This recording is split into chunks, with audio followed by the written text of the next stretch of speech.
Imagínate esto. Estás de pie a la sombra del Taj Mahal al amanecer. Tu aliento forma pequeñas nubes en el aire fresco. El mármol blanco se alza ante ti como una plegaria hecha piedra, su cúpula perfecta captando la primera luz dorada.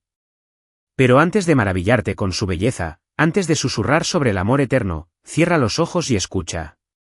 Escucha el eco del grito de una mujer que ha resonado en estas paredes durante 4 siglos. El 17 de junio de 1631, en una cámara sofocante a cientos de kilómetros de aquí, Mahal de Mumar, la elegida del palacio, apretó las palmas de las manos contra sábanas empapadas de sangre y rogó a Dios que la matara tras 30 horas de agonía. Estaba dando a luz a su 14º hijo. No viviría para ver el 15º. Ahora abre los ojos. El monumento que tienes ante ti no es solo una tumba de amor. Es una lápida para la maternidad misma. Antes de sumergirte en estas historias olvidadas de supervivencia y sufrimiento, si te gusta aprender sobre las verdades ocultas de la historia, considera darle a me gusta y suscribirte para recibir más contenido como este. Y, por favor, comenta abajo para contarme desde dónde estás escuchando. Me parece increíble que estemos explorando juntos estas historias antiguas de diferentes partes del mundo, conectados a través del tiempo y el espacio por nuestra curiosidad compartida sobre el pasado. Bienvenidos al mundo oculto de la maternidad real. Donde las reinas no eran coronadas por su sabiduría, sino criadas para sus vientres. Donde el embarazo no era una bendición, sino una necesidad política. Donde cada dolor de parto era monitoreado por los cortesanos. Cada aborto se rumoreaba en los pasillos del palacio, y cada niño nacido muerto representaba no solo un dolor personal, sino una posible guerra civil. Estas son las historias que no te enseñan en la escuela. Estas son las mujeres que pagaron el precio máximo por la continuidad de los linajes que aún estudiamos hoy. Su sufrimiento no se midió en lágrimas, sino en herederos. Aquí están 10 de las reinas más fértiles de la historia, cuyos cuerpos se convirtieron en campos de batalla por la dinastía y cuyas vidas fueron consumidas por las exigencias de la reproducción real. 1. La reina Ana de Inglaterra. Ana Estuardo ascendió al trono de Inglaterra en 1702, pero su corona se construyó sobre la base de 17 sueños rotos. A pesar de 17 embarazos, murió sin descendencia y fue la última monarca de la casa de Estuardo. 17 veces su cuerpo se había llenado de esperanza por la dinastía Estuardo. 17 veces esa esperanza se había visto frustrada. Mortinatos, abortos espontáneos, niños que apenas vivieron lo suficiente para recibir un nombre antes de que sus diminutos ataúdes fueran llevados a la bóveda de la abadía de Westminster. La crueldad de la historia de Anne no reside solo en los hechos médicos, sino también en la realidad política que rodeó cada pérdida. Cada aborto espontáneo fue documentado por funcionarios judiciales. Cada mortinato fue examinado por médicos que buscaban determinar la culpa. Su primer hijo nació muerto en 1684, lo que marcó el trágico patrón que definiría su vida. Cuando su hijo más longevo, Guillermo, duque de Gloucester, falleció a los 11 años en 1700, no fue solo una madre enterrando a su hijo. Fue una dinastía exhalando su último aliento. En la cripta de la abadía de Westminster, donde Ana descansa actualmente, sus hijos Guillermo, duque de Gloucester, y el pequeño Jorge, así como sus hijas Ana, Sofía y 2 Marías, también descansan en la cripta, junto con 6 mortinatos. Otros 6 niños, de sexo desconocido, también nacieron muertos o fueron abortos espontáneos. 20 ataúdes pequeños rodean uno más grande. Cada uno representaba no solo una vida perdida, sino sueños postergados, esperanzas frustradas, el futuro de un reino que pendía de hilos que se rompían constantemente. Los médicos de Ana teorizaron sin cesar sobre su condición. La especulación moderna sugiere lupus eritematoso sistémico, síndrome antifosfolípido o enfermedad inflamatoria pélvica. Pero lo que sabemos con certeza es que cada embarazo se convertía en un espectáculo público, cada pérdida en una crisis nacional. El vientre de la reina no le pertenecía. Pertenecía a Inglaterra, e Inglaterra seguía exigiendo lo que no podía proporcionar. El Mahal de Mumar, en las opulentas cortes del Imperio Mogol. Ser amado por un emperador podía ser una maldición. Mahal, la reina de Mumar, murió de una hemorragia posparto en Burhanpur el 17 de junio de 1631, al dar a luz a su 14º hijo tras un parto prolongado de unas 30 horas. Había estado embarazada casi todos los años de su matrimonio de 19 años con Shah Jahan. Mientras que sus otras esposas le dieron un hijo cada una, Mumaz era la más preciada de las esposas de Shahjahán. En la práctica, esto significó que ella le dio 14 embarazos a él, contra uno para cada una de sus otras esposas. Piénsenlo por un momento, 19 años de matrimonio, 14 embarazos, 7 hijos sobrevivientes. Su cuerpo nunca tuvo tiempo de recuperarse, nunca tuvo un periodo de descanso. Ella viajó con Shahjahán en sus campañas militares, embarazada de su hijo, viajando en carruajes a través de terrenos difíciles porque la favorita de un emperador nunca podía quedarse atrás. A pesar de sus numerosos embarazos, Mumar viajó con el séquito de Shahjahán durante sus primeras campañas militares y la subsiguiente rebelión contra su padre. Mumar falleció a causa de una enfermedad prevenible, una hemorragia posparto que pudo haberse contenido con una transfusión de sangre. Murió porque en 1631 la medicina no pudo salvar a una mujer que se desangró tras 30 horas de parto. El Taj Mahal se alza sobre las orillas del río Yamuna como testimonio no solo del amor, sino del coste de ser valorado no como persona, sino como productor de herederos. 3. María Teresa de Austria. Si alguien elevó la maternidad real a la categoría de arte, esa fue María Teresa de Austria. El matrimonio fue por amor y nacieron 16 hijos, de los cuales 10 llegaron a la edad adulta. 16 hijos en 18 años, un embarazo aproximadamente cada 13 meses durante casi 2 décadas, mientras dirigía simultáneamente uno de los mayores imperios de Europa. Los 16 embarazos de la emperatriz María Teresa terminaron en partos vaginales espontáneos a término, sin que se tenga información sobre embarazos que terminaron en aborto espontáneo o parto prematuro. Hubo 15 nacimientos vivos, mientras que una niña nació sin signos vitales. Pero María Teresa no solo estaba gestando hijos. Dirigía un imperio. Cuando María Teresa, archiduquesa de Austria y reina de Hungría y Bohemia, concibió y su embarazo llegó a los 3 meses, hubo que proclamarlo. Mientras era llevada en una silla de manos durante las procesiones, negociaba tratados entre contracciones, planeaba campañas militares mientras amamantaba a sus bebés y administraba los matrimonios de sus hijos mayores mientras daba a luz a sus hermanos menores. Poco después de dar a luz a los hijos menores, María Teresa se enfrentó a la tarea de casar a los mayores. Lideró las negociaciones matrimoniales, así como las campañas de sus guerras y los deberes de Estado. Los utilizó como peones en juegos dinásticos y sacrificó su felicidad por ventajas políticas. Su hija más famosa, María Antonia, se convertiría en María Antonieta y moriría en la guillotina. Otra hija, María Isabel, fue considerada una de las jóvenes más bellas de Europa hasta que la viruela le dejó cicatrices en el rostro, arruinando sus perspectivas de matrimonio. Ni siquiera 16 niños podían garantizar la supervivencia de una dinastía. 4. Talaca Catalina de Medici. Quizás ninguna historia ilustre mejor el impacto psicológico de la presión sobre la fertilidad real que la de Catalina de Medici. Durante 10 años tras su matrimonio con el futuro Enrique II de Francia, el útero de Catalina permaneció vacío, mientras el reino murmuraba sobre el divorcio. Francisco los había acostado para verlos justar, y ellos justaron valientemente, y el Papa esperó 34 días para ver si su sobrina había concebido, pero en vano. 10 años, una década de decepciones mensuales, de médicos que la examinaban y examinaban, de rumores cortesanos que se hacían más fuertes con cada estación que pasaba. La inmensa presión por tener hijos que sentía la joven princesa Catalina la llevó a consultar a un médico que le aconsejó probar literalmente todos los trucos posibles para quedarse embarazada, algunos de los cuales eran bastante desagradables, como echar estiércol de vaca mezclado con astas de ciervo molidas sobre su fuente de vida y beber orina de mula. Imaginémonos a una reina de Francia, lo suficientemente desesperada como para soportar la humillación de beber orina animal, aplicarse estiércol en el cuerpo, usar amuletos, consultar a divinos, todo porque su valor como ser humano se medía únicamente por su capacidad reproductiva. Mientras tanto, su marido hacía alarde abiertamente de su relación con Diane de Poitiers, una mujer casi 20 años mayor que Catherine, pero infinitamente más poderosa. Cuando Catalina finalmente dio a luz a su primer hijo, Francisco, en 1544, el alivio fue tan abrumador que los cortesanos lloraron. A pesar del profundo cariño de Enrique por su amante, Diana de Poitiers, el matrimonio de Catalina no fracasó, y tras 10 años de angustiosas, le dio 10 hijos, de los cuales sobrevivieron 4 varones y 3 mujeres. Pero esos primeros 10 años estériles habían dejado cicatrices permanentes en su psique. 5. Leonor de Aquitania. Leonor de Aquitania vivió una de las carreras reproductivas más notables de la historia, al tener hijos para dos casas reales diferentes a lo largo de 3 décadas. Leonor y Luis tuvieron 2 hijas, María y Alex, durante su primer matrimonio con Luis VII de Francia.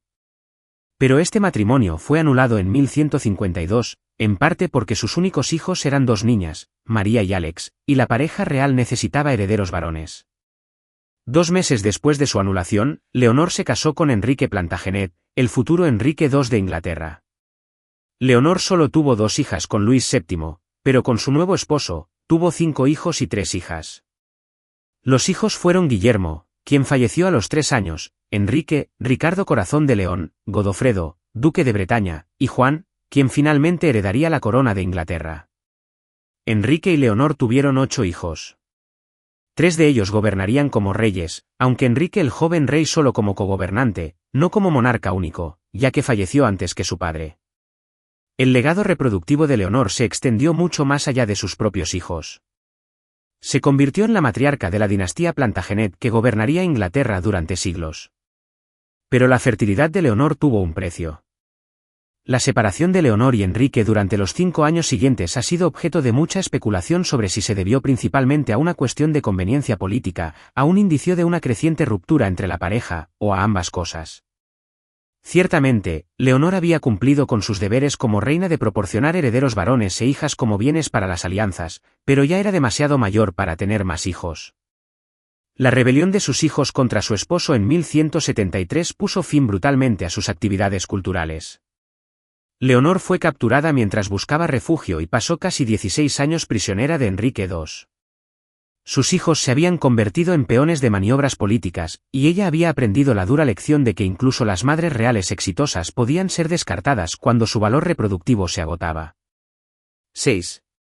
La reina Victoria. Puede que la reina Victoria declarara que le horrorizaba tener hijos y que prefería no tener ninguno.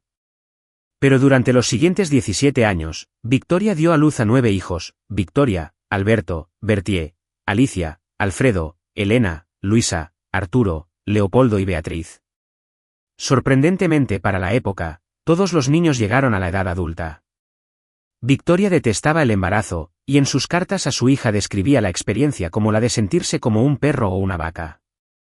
Sufría no solo los efectos físicos del embarazo, sino también psicológicos, experimentando lo que hoy en día probablemente se reconocería como depresión posparto después de varios de sus partos. Cada embarazo alejaba a Victoria de su rol como monarca, algo que detestaba. Entre el nacimiento de su primer hijo en noviembre de 1840 y el del cuarto en agosto de 1844, la reina Victoria solo tuvo 17 meses sin embarazo, durante los cuales pudo gobernar con libertad. El ciclo constante de embarazo, parto, recuperación y embarazo significó que el príncipe Alberto ejerciera esencialmente la función de regente durante estos periodos. Sus 9 hijos se casaron con miembros de familias reales y nobles de todo el continente, lo que le valió a Victoria el apodo de «Abuela de Europa». Victoria y Alberto creían que los matrimonios dinásticos entre sus 9 hijos y la realeza europea brindarían un futuro pacífico a Europa. Pero esta estrategia de utilizar a los niños como herramientas diplomáticas significaba que la felicidad personal siempre quedaba relegada a un segundo plano frente a las ventajas políticas. Los descendientes de Victoria se encuentran en las familias reales de Alemania, Rusia, Grecia, Rumanía, Suecia, Noruega y España. Pero esta vasta red de conexiones reales también tuvo consecuencias genéticas. Victoria transmitió el gen de la hemofilia a varios de sus hijos, lo que provocó sufrimiento y muerte prematura en múltiples familias reales de toda Europa. 7. Blanca de Castilla. Blanca de Castilla demostró que la maternidad real podía combinarse con el poder político, pero solo a un enorme coste personal. Las crónicas de la época relatan que Blanca y Luis se hicieron muy amigos casi de inmediato y que el matrimonio fue sumamente feliz. Tuvieron 12 hijos, incluyendo al futuro San Luis IX. Tras la muerte de Luis en noviembre de 1226 por disentería, dejó a Blanca, que para entonces tenía 38 años, como regente y tutora de sus hijos. De sus 12 o 13 hijos, 6 habían muerto, y Luis IX, posteriormente el Santo Luis, tenía solo 12 años. Lo coronó al mes de la muerte de su padre y obligó a los varones reticentes a jurarle lealtad. La situación de Blanca era crítica. La minoría de edad del rey hacía vulnerables los dominios de los Capetos a los nobles rebeldes que percibían una oportunidad. Tuvo que librar guerras, negociar tratados, concertar matrimonios y administrar un reino, todo ello mientras lloraba la pérdida de la mitad de sus hijos y protegía a los supervivientes. Blanca participó activamente en los asuntos del reino. Acompañó a las fuerzas francesas al encuentro de los ejércitos de los varones occidentales aliados con Inglaterra, pero en lugar de combatirlos, negoció. El impacto psicológico fue inmenso. Blanca de Castilla padecía una enfermedad cardíaca, pero continuó ejerciendo las responsabilidades de la corte. En 1252, sufrió un infarto mientras se dirigía a la abadía de Lis para un retiro. Murió mientras aún ejercía como regente mientras su hijo Luis IX estaba preso durante la Séptima Cruzada. Su legado no se limitó a los hijos que tuvo, sino también al reino que conservó. La importancia histórica de Blanca es crucial tanto en el contexto francés como en el europeo. Ella preservó la corona francesa y la dinastía de los Capetos en un momento crítico, pero el costo fue una vida dedicada al servicio de los demás, sin tiempo para el dolor o la recuperación personal. 8. Carlota de Mecklemburgo-Strelitz. Carlota de Mecklemburgo-Strelitz se casó con el rey Jorge III de Inglaterra en 1761 y cumplió con su deber real con incansable eficiencia. A lo largo de 21 años, dio a luz a 15 hijos, 13 de los cuales llegaron a la edad adulta. Esto la convirtió en una de las madres reales más prolíficas de la historia británica. Los embarazos de Carlota se sucedieron rápidamente, sin apenas tiempo para recuperarse entre partos. Su primer hijo, el futuro Jorge IV, nació en 1762, tan solo un año después de su matrimonio. Su última hija, la princesa Amelia, nació en 1783, cuando Carlota tenía 39 años. Durante 2 décadas, Carlota estuvo casi constantemente embarazada o recuperándose del parto. La presión sobre ella era inmensa. Necesitaba tener no solo un heredero, sino varios hijos varones para asegurar la sucesión. La familia real había aprendido de los desastres de generaciones anteriores, cuando las dinastías fracasaron por falta de herederos varones. Carlota dio a luz, dándole a su esposo varios hijos que asegurarían la continuidad del linaje hanoveriano. Pero los constantes embarazos de Carlota le pasaron factura. Los relatos contemporáneos la describen como cada vez más agotada por las exigencias físicas de la maternidad continua. Su peso aumentó con cada embarazo y nunca recuperó del todo la salud. La tensión psicológica era igualmente severa, al ver cómo se deterioraba la salud mental de su esposo mientras lidiaba con una familia numerosa y responsabilidades reales. La vida de sus hijos estuvo estrictamente controlada desde su nacimiento. Como señaló un observador, los hijos de la realeza vivían como pájaros enjaulados, con cada aspecto de sus vidas controlado para obtener ventajas políticas. Charlotte había dedicado su vida a producir herederos, pero tenía poca influencia real sobre cómo eran criados esos niños o qué les depararía el futuro. 9. Isabel de Valois. A veces, las historias más trágicas de fertilidad real involucran a reinas que murieron jóvenes, con su potencial reproductivo truncado por el mismo deber para el que nacieron. Isabel de Valois se convirtió en reina de Inglaterra a los 6 años, cuando se casó con el futuro Ricardo II en 1396. Cuando Ricardo fue depuesto y asesinado, se casó con el hijo de Carlos VI de Francia, el futuro Carlos VII. La breve vida adulta de Isabel estuvo marcada por el embarazo y la pérdida. Se casó con Carlos en 1406 a los 17 años e inmediatamente comenzó el ciclo previsible de reproducción real. Su primer embarazo terminó en muerte fetal. Su segundo embarazo dio a luz a una hija que murió en la infancia. Su tercer embarazo, en 1409, mataría tanto a la madre como a la hija. Isabel murió al dar a luz en Compiègne el 13 de septiembre de 1409, poco antes de cumplir 20 años.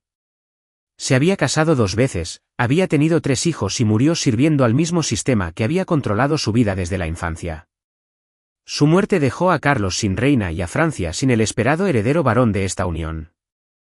La tragedia de la historia de Isabel no radica solo en su muerte prematura, sino en la estrecha relación que su valor tenía con su función reproductiva. Había sido un peón en matrimonios diplomáticos desde la infancia, valorada únicamente por su capacidad para cimentar alianzas y engendrar herederos. Cuando su cuerpo finalmente se desplomó bajo la tensión, fue rápidamente olvidada y reemplazada por la siguiente esposa de Carlos en la incesante búsqueda de la continuidad dinástica. La tragedia de la historia de Isabella no radica solo en su muerte prematura, sino en la estrecha relación que su valor tenía con su función reproductiva. Desde niña, había sido un peón en matrimonios diplomáticos, valorada únicamente por su capacidad para cimentar alianzas y engendrar herederos. Cuando su cuerpo finalmente cedió ante la tensión, fue rápidamente olvidada y reemplazada por la siguiente esposa de Carlos en la incesante búsqueda de la continuidad dinástica. Su breve vida ilustra la particular vulnerabilidad de las mujeres de la realeza en la época medieval. Se casó joven, se esperaba que tuviera hijos de inmediato y, a menudo, murió en el intento. Los 3 embarazos de Isabel en 3 años representan el ritmo desesperado al que operaba la reproducción real, sin considerar el desgaste físico o emocional de las mujeres involucradas. Constante de Castilla, reina de Francia como segunda esposa de Luis VII, demostró el ritmo implacable de la reproducción real en el siglo XII. Tras la anulación del matrimonio de Luis con Leonor de Aquitania, en parte debido a la falta de herederos varones, se casó con Constanza en 1154, buscando desesperadamente al hijo que había eludido su primer matrimonio. Constanza comenzó a tener hijos con notable frecuencia. Su hija Margarita se casó primero con Enrique el joven rey y luego con el rey Bela III de Hungría, mientras que su hija Alicia estuvo comprometida con Ricardo I de Inglaterra antes de casarse con Guillermo V, conde de Poitiers. Pero la carrera reproductiva de Constanza se vio truncada por su muerte alrededor de 1160, probablemente debido a complicaciones del parto o sus secuelas. En aproximadamente 6 años de matrimonio, Constanza tuvo múltiples hijos, pero aún así no logró proporcionar el heredero varón que Luis necesitaba desesperadamente. Su muerte dejó a Luis sin reina y sin el hijo necesario para asegurar la sucesión de los Capetos. Este fracaso condujo a Luis a su tercer matrimonio con Adela de Champaña, de quien finalmente nació el heredero varón, Felipe Augusto, en 1165. La historia de Constanza ejemplifica la precaria situación de las reinas medievales, cuyo valor se medía enteramente por su éxito reproductivo. A pesar de tener hijos con rapidez y frecuencia, su incapacidad para dar un heredero varón significó que su reinado se considerara un fracaso. Su muerte prematura, probablemente relacionada con el desgaste físico de los embarazos constantes, demuestra el coste letal de la reproducción real. La presión sobre Constanza fue particularmente intensa por ser la segunda esposa de Luis, elegida específicamente para remediar el fracaso de su primer matrimonio. Cada embarazo cargaba con el peso de una expectativa dinástica. Cada nacimiento era examinado minuciosamente en función del género, y cada pérdida representaba no solo un dolor personal, sino también una crisis política. Al sumar las cifras, la magnitud del sacrificio resulta asombrosa. Estas 10 reinas soportaron al menos 127 embarazos documentados entre ellas. Tan solo la reina Ana sufrió 17 embarazos sin que ningún hijo sobreviviera. María Teresa pasó casi 2 décadas embarazada o recuperándose del parto mientras gobernaba un imperio. Catalina de Médicis soportó una década de humillación médica y vergüenza pública antes de finalmente concebir. Pero estas cifras solo cuentan una parte de la historia. Detrás de cada embarazo había una mujer cuyo cuerpo no le pertenecía, cuya capacidad reproductiva era medida y monitoreada por médicos, cortesanos y embajadores. Sus ciclos menstruales eran monitoreados, sus náuseas matutinas eran de dominio público y sus dolores de parto eran presenciados por multitudes de observadores políticos. El desgaste físico era inmenso. Antes de la medicina moderna, el parto era como una ruleta rusa. Las infecciones eran comunes, las hemorragias solían ser mortales y la tasa de mortalidad materna rondaba el 1-2% por parto. Para las reinas que se enfrentaban a 10, 15 o incluso 17 embarazos, el riesgo acumulado era aterrador. Muchas, como Mumtaz Mahal e Isabel de Valois, pagaron el precio máximo. El coste psicológico fue igualmente devastador. Estas mujeres vieron morir a sus hijos en la infancia, sufrieron abortos espontáneos que fueron tratados como fracasos políticos y soportaron la presión constante de tener herederos varones. Quedaban reducidas a su función reproductiva, su valor se medía por los hijos que nacían y las dinastías que se consolidaban. Quizás el aspecto más degradante del embarazo real era su carácter completamente público. El nacimiento de un bebé real se consideraba tan importante que requería testigos. Las reinas solían dar a luz ante grandes multitudes, lo que solo aumentaba su miedo y sufrimiento durante el parto. El parto de María Antonieta en 1778 fue tan mal gestionado que la multitud, el calor y la falta de aire fresco en las habitaciones cuyas ventanas habían estado selladas durante meses contra el frío invernal fueron demasiado para ella después de su parto de 12 horas, y se desmayó por falta de oxígeno. No se trataba de personal médico. Eran observadores políticos que estaban allí para garantizar que no se produjeran sustituciones. Los cortesanos en la habitación interior indicaban el sexo del bebé a quienes estaban en las cámaras exteriores lanzando sus sombreros al aire. Si era niña, se cruzaban de brazos. Imaginen ese momento. Acabas de soportar horas de agonía para traer vida al mundo, y tu primer pensamiento no debe ser la salud de tu hijo, sino las ramificaciones políticas de su género. Los dolores de parto de la reina eran un asunto de Estado. Sus llantos resonaban no solo en los pasillos del palacio, sino también en los foros de la diplomacia internacional. El sexo de su hijo determinaría las alianzas militares. La supervivencia de su bebé evitaría o desencadenaría guerras de sucesión. Lo que más impacta de estas historias no es solo el sufrimiento físico, sino también el aislamiento emocional. Estas reinas no podían expresar su frustración con su suerte, no podían rebelarse contra el ciclo interminable de embarazo y pérdida. Quejarse por tener hijos era quejarse de su principal, quizás único, valor para la corona. La correspondencia de la reina Ana revela destellos de su angustia íntima, pero estos momentos de vulnerabilidad eran escasos y privados. En público, debía mantener la ficción de estar agradecida por cada embarazo, esperanzada por cada nacimiento y aceptando cada pérdida como la voluntad de Dios. Catalina de Médici se ganó la reputación de ser fría y calculadora. Pero quizás esa era la única manera de sobrevivir. Tras ver morir a la mitad de tus hijos, tras soportar una década de tratamientos de fertilidad que rayaban en la tortura, ¿cómo sigues siendo madre y monarca? Aprendes a tratar a tus hijos como activos políticos en lugar de como personas queridas, porque la alternativa es la locura. Las cartas de María Teresa a sus hijos están llenas de amor, pero también del agotamiento de alguien que dedicó su vida a servir a fuerzas superiores a ella. Controlaba minuciosamente sus matrimonios, sus carreras, sus rutinas diarias. Porque después de 16 embarazos y 40 años de gobierno, el control era el único consuelo que le quedaba. Estas historias parecen imposiblemente lejanas, reliquias de una época en la que las mujeres no tenían derechos y la medicina era primitiva. Pero si rascas superficialmente, encontrarás ecos que resuenan a través del tiempo. La presión sobre las mujeres de la realeza moderna para tener herederos, la especulación sobre la fertilidad, la cuenta regresiva para los anuncios de embarazo, la propiedad pública de las decisiones reproductivas privadas. La diferencia radica en que los embarazos reales actuales están protegidos por la medicina moderna y los equipos de relaciones públicas. Cuando Catalina, princesa de Gales, sufrió náuseas matutinas severas durante sus embarazos, recibió la mejor atención médica disponible y una cobertura mediática comprensiva. Cuando surgen debates sobre embarazos reales, se enmarcan en términos de alegría y celebración, más que de necesidad dinástica. Pero imaginen a Ana Bolena paseándose por sus aposentos por la noche, sabiendo que no tener un hijo probablemente significaría el exilio o la muerte. Imaginen a Catalina de Médici midiendo su valor no por su inteligencia ni sus logros, sino por el ritmo mensual de su ciclo menstrual. Imaginen a cualquiera de estas mujeres cargando no solo con un niño, sino con el peso de reinos a sus espaldas. La gran ironía de estas historias es que, a pesar de todo el sufrimiento, a pesar de todos los niños sacrificados en el altar de la dinastía, la mayoría de estos linajes reales finalmente se extinguieron. La dinastía Estuardo terminó con Ana, a pesar de sus 17 embarazos. La línea de los Valois terminó con los hijos de Catalina de Médici, a pesar de sus 10 hijos. La línea directa Capzian continuó a través del hijo de Blanche, Luis IX, pero se transformó a través del matrimonio y la conquista en algo irreconocible. Todo ese dolor, toda esa pérdida, todas esas vidas de mujeres consumidas por las exigencias del linaje y la sucesión. Y al final, la historia siguió adelante sin ellas. Los monumentos que dejaron, el Taj Mahal, las reformas de María Teresa, el asentamiento protestante bajo el reinado de la reina Ana, sobrevivieron no gracias a sus hijos, sino gracias a sus propias acciones.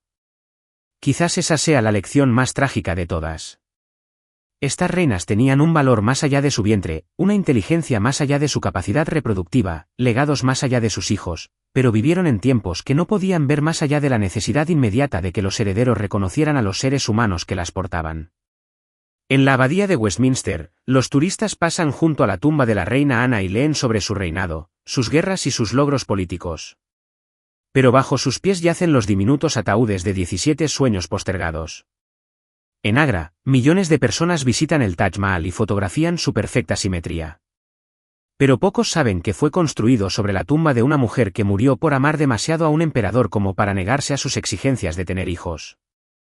En Viena, los retratos de María Teresa la muestran rodeada de sus numerosos hijos supervivientes, la viva imagen de la felicidad doméstica y el éxito imperial. Pero esos retratos no capturan los abortos espontáneos, las muertes infantiles ni el constante agotamiento físico de 2 décadas de embarazo. En Versalles, los visitantes contemplan las opulentas habitaciones donde vivió María Antonieta. Pero no oyen los ecos de las cartas de su madre advirtiendo sobre la soledad y la tendencia al llanto tras el parto, ni la presión política que convertía cada embarazo en un asunto de Estado. Estas mujeres merecían algo mejor, mejor medicina, mejores opciones, un mayor reconocimiento de su humanidad más allá de su capacidad reproductiva. Merecen ser recordadas no solo como madres de dinastías, sino como personas que soportaron presiones inimaginables con una fortaleza extraordinaria. La próxima vez que veas un monumento al amor real, detente un momento. Escucha los ecos de las voces femeninas silenciadas por el tiempo y la memoria selectiva. Recuerda que detrás de cada gran dinastía hubo una reina cuyo cuerpo pagó el precio de su continuidad. Y quizás te preguntes, en nuestra prisa por celebrar a los reyes e imperios que ellos crearon con su muerte, ¿qué otras historias de sacrificio y sufrimiento hemos olvidado?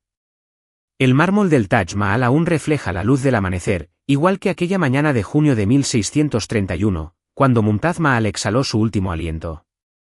Si sabes escuchar, aún puedes oír su grito resonando en sus perfectas cámaras, no un grito de amor, sino el de una mujer que lo dio todo a un mundo que exigía aún más. El costo oculto de los linajes reales no se pagaba en oro ni en territorio, sino en los cuerpos y las almas de las mujeres que soportaban el peso de las dinastías sobre sus espaldas. Sus historias nos recuerdan que los mayores monumentos de la historia a menudo se construyen sobre cimientos de sacrificios humanos, y que el sufrimiento más invisible es a veces el más profundo. Estas 10 reinas representan solo una fracción de las innumerables mujeres reales que sacrificaron sus cuerpos, su salud, a menudo, sus vidas a las exigencias de la reproducción dinástica. Sus historias iluminan un capítulo oculto de la historia donde el poder y la maternidad se cruzaron de maneras que pocos hoy pueden imaginar. Al recordar su sufrimiento, honramos no solo su sacrificio, sino también la humanidad que sus contemporáneos a menudo olvidaron.